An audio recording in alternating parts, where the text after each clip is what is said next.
Howdy folks, I'm Brian, I'm Amber. and here's some Reddit. Our first letter is titled, Am I a jerk for still holding a grudge and telling my mom that she will be sent to a nursing home while my dad will get the in-law suite? And there is a content warning, this one does involve bullying. It also involves car accidents and facial scars and whatnot. Throwaway account. I'm a 30-year-old female and I don't have a very good relationship with my mom, who's a 55-year-old female. She's vain, superficial, and a materialistic person.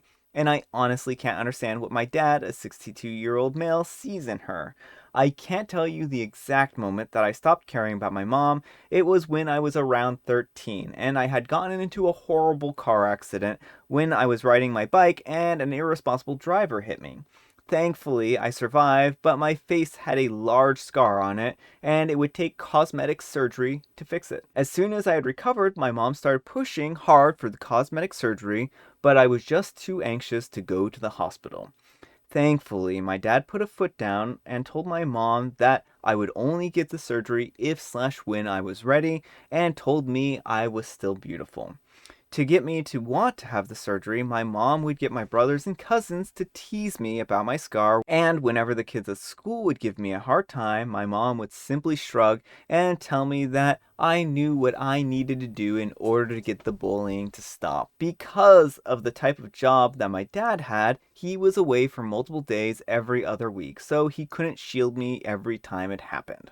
When he finally learned what my brothers had been doing, he was enraged and threatened to divorce. When my mom wouldn't support him punishing them, which made my brothers even more angry at me because, quote, if I had already gotten the surgery, then our parents wouldn't be fighting.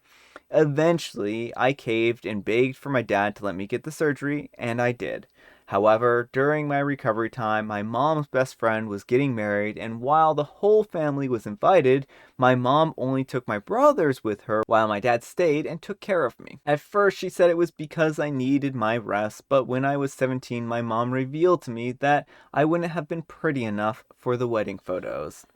After that day, I started to resent and even hate my mom. I actually eloped to spite her because I knew how much she fantasized about the moment as being the mother of the bride. And the only reason I still have any communication with her is because of my dad. My husband and I have now purchased a home on the property, and there's a smaller one-bedroom in-law suite. This is where I intend for my father to stay if he ever gets to that point when he's old. When my mom saw the place, she made lots of compliments and stated that she would require one of the bedrooms in our house. I looked at her and asked her why she thought that she was going to stay with me and not the cheapest nursing home that I could find. My mom was shocked and asked why would I do that to her, and I finally told her it's because she was a bad parent, and unless her sons are going to pamper her in her old age, she'll only be one step above a homeless person. There was a fight, and I told her why I felt that way, and I did, and now people are calling me the jerk for holding onto a grudge, and she's still my mother regardless of her mistakes. Am I the jerk? Let me ask you this, OP. Are the people telling you this your brothers? Because I think it's probably your brothers and your cousins. All right, folks, what do you think, jerk or not the jerk? Not the jerk, and all those other people can take care of the mom. Yeah, like why aren't they jumping at this opportunity to take care of OP's wonderful mom? Like the brothers with the golden children. Yeah, I feel so bad for OP. This is such a tragic situation where she was exposed to this bullying and being punished and pushed into something that she didn't really want because her mother is a vain individual who values looks above anything else.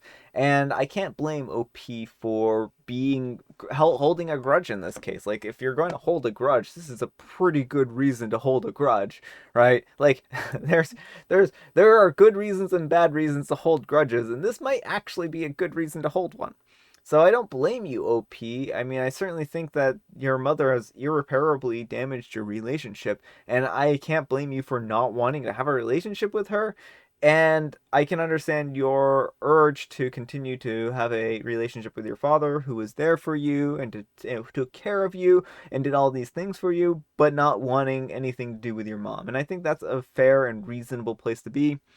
especially given how she treated you. So that's kind of my thought. Anyhow, take care and good luck. Not the jerk. You are not required to forgive anyone, particularly someone who has hurt you and hasn't apologized yet.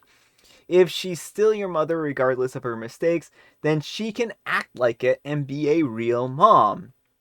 Real moms don't belittle your appearance, push you into major surgery, and kick you out of a wedding and enlist your family to bully you. Yes, mom does not see these things as mistakes.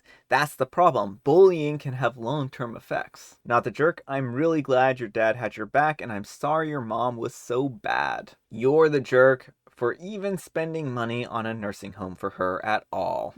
But seriously, not the jerk. All right, our next letter is titled, Am I a Jerk for Making My Husband Feel Bad About Going on a Trip While I'm 33 Weeks Pregnant and Very High Risk? So this one does involve high-risk pregnancies, as the title does say. My husband is planning on going on an all-expense-paid celebratory trip with colleagues to Europe soon, and adding a couple of days to see his family. At the time of his travels, I will be 32/33 weeks pregnant with our second child. Although I would really love for him to go and have some fun, there are several reasons why I'm not feeling good about him going on this trip. This is a high-risk pregnancy. Our first child was born at 32 weeks, and being severely growth restricted, weight less than a kilo, this pregnancy, the same issue has been found. However, I'm taking medication and that seems to be working so far. As of 28 weeks and onwards, the risk increases, and therefore we are going to have a scan every 2 weeks. These scans are important, and although it seems that everything is going okay so far, there is a risk that the baby will stop growing and need to be born before the scheduled C-section at 38 weeks. Having said all of that, all looks okay so far, and we are optimistic about making 38 weeks. I'm a caretaker of our toddler, but due to this pregnancy, I was told to take it really easy and not lift anything, including my toddler. With my husband away, all of the care would be on me, and it would be very difficult and to take it easy.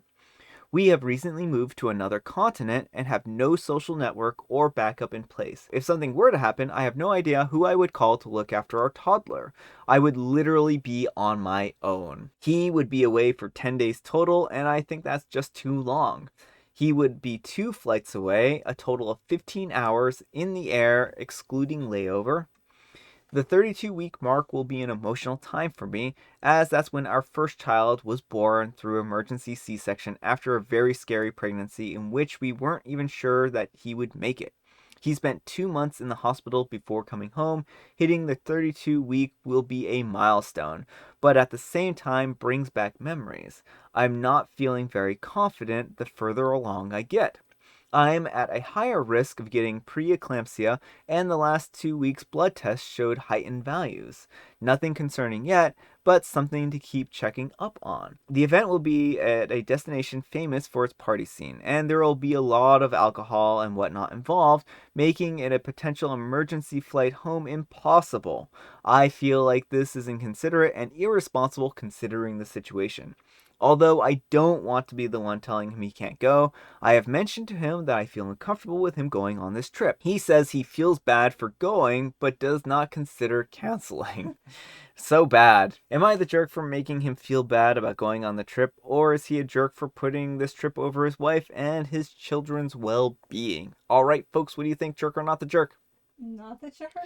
So, OP, I don't think that you're the jerk in this situation. You listed out a lot of good reasons on why your husband shouldn't go on this trip, and he needs to see this list if he doesn't already intimately know it. And the thing is that you should not abandon your wife who has gone through a traumatic pregnancy before, near the end of her pregnancy, and to go and have a fun time, especially when she's such a high risk case where she could end up having an emergency while you're gone. Like, this isn't like a almost 0% chance of something bad going on. There is a good chance that something could happen to OP. So I think, and the fact that there's no one there for OP to turn to, no childcare, and he hasn't scheduled anyone to come out and stay with OP while this trip is going on, tells me that he didn't prepare enough to go on this trip. So if he really had wanted to go on this trip, then he should have made sure that all of her needs were completely met. But even then, I still would not feel very good about him going on this trip if I were him, right? Plain and simple. So that's kind of my thought. Anyhow, take care and good luck. Info. What in the world is wrong with your husband? Not the jerk. I had the option at work to take a very easy gig in Puerto Rico for the last winter. I immediately declined without even mentioning it to my wife because she was in the last 8 weeks of her pregnancy. I told work that I wasn't going to go anywhere, that I couldn't drive home within a couple of hours. She wasn't high risk and not on bed rest, but the end of the pregnancy was so hard. This is no way that I was willing to put myself in a position where I couldn't be there for the birth. OP is not the jerk, the husband is a huge jerk. I have to assume that you are working the kind of job that gives your team congratulatory trips to Europe. You could probably afford to save up for your own family trip to Europe too. Our last letter is titled, Am I a jerk for not letting a marathon cyclist cut through my land as they have been doing for years? My husband and I bought a home with 15 acres back 4 months ago. On our land, we have 2 gates on either side of the field. It was once used for farming, and it's also good distance from the actual house, probably about 4 acres. Well, last week we received a mail notice with a reminder to open both gates for the upcoming bike marathon thing that they apparently held every year to allow access to the cyclists to cut through the backyard to get to the main road. Neither my husband or I are okay with this. First, I truly don't want a bunch of cyclists on my property. As is, we already can't do anything that day because the whole street is going to be blocked off. Not only that, but this was not mentioned in the sale of the home either. If any of these people were to get hurt on my land, I would be deemed responsible, and that's not something that I'm willing to accommodate for. So I go to the town hall and I tell them that our property was not going to be used as a shortcut for the cyclists to get back to the main road, and said that they would need to find an alternative route. It was argued that this is how things have been for the last 6 years, and that it would take far too much time to map out a different route on such short notice. I told them that that's not my problem. Well, the day came and went. We kept the gates closed, and despite the fact that these cyclists were supposedly told that they couldn't use our property, a lot of them still showed up and got mad that the gate was closed. I was outside gardening when one of the cyclists started berating me for not having it open, stating that I was a selfish Karen, and stated, "Look at me, afraid of bikes. Let me be a C word about it. Am I the jerk?" Alright, folks, what do you think? Jerk or not the jerk? Not the jerk. So I don't blame OP. I think it would have been nice of them to allow them to go through the backyard, but they certainly aren't required to, and this is their property. And I think that, again, like, OP's concerned about the liability of this situation as well, which I think is perfectly fair.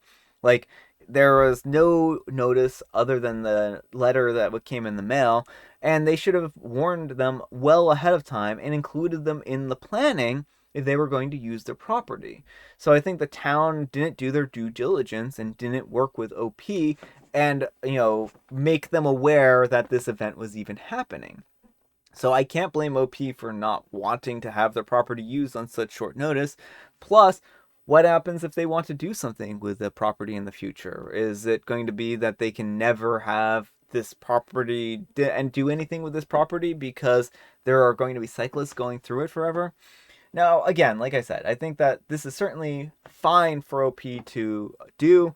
It would have been a nice gesture for them to do it, but also, like, especially with the attitudes of these cyclists now, I really can't blame OP for not wanting to do it at all in the future either, because there's nothing that says "welcome to the neighborhood" like calling someone a C word. So I don't think that OP is the jerk in this situation. That's my thought. Anyhow, take care and good luck. I told him it's not my problem. Yep, it's your property, not the city's. Edit, not the jerk. I forgot about this given how not your problem this is. And someone says, the edit made me laugh harder than it should have. And the jerk cyclist made sure to burn the bridge to the ground, ensuring that OP will never change their mind either. Wow, 6 whole years. How dare you break such a time-honored tradition. I've got socks that are older than that, not the jerk. Alright, folks, it is tea time.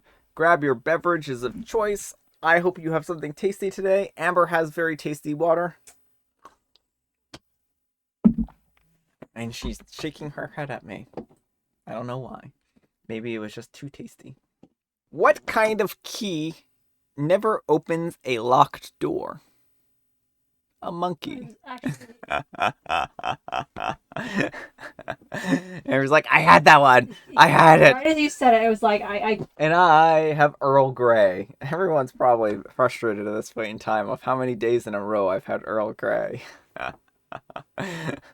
Alright folks, that's all the time we have for today. I hope you enjoyed today's video. If you did, consider giving me a like. And if you didn't, consider giving me a dislike. Happy Friday Junior's Eve. I hope you're all having a spectacular week so far. Take care, and I'll see you all tomorrow. bye. Not the jerk. You are not entitled to forgive anyone. I don't think that's what they mean. Meaning required, I think. You're entitled not to. I think they mean entitled not to, yeah. Mhm. Not the jerk. You are not required to forgive anyone, particularly not someone who hasn't apologized and isn't sorry.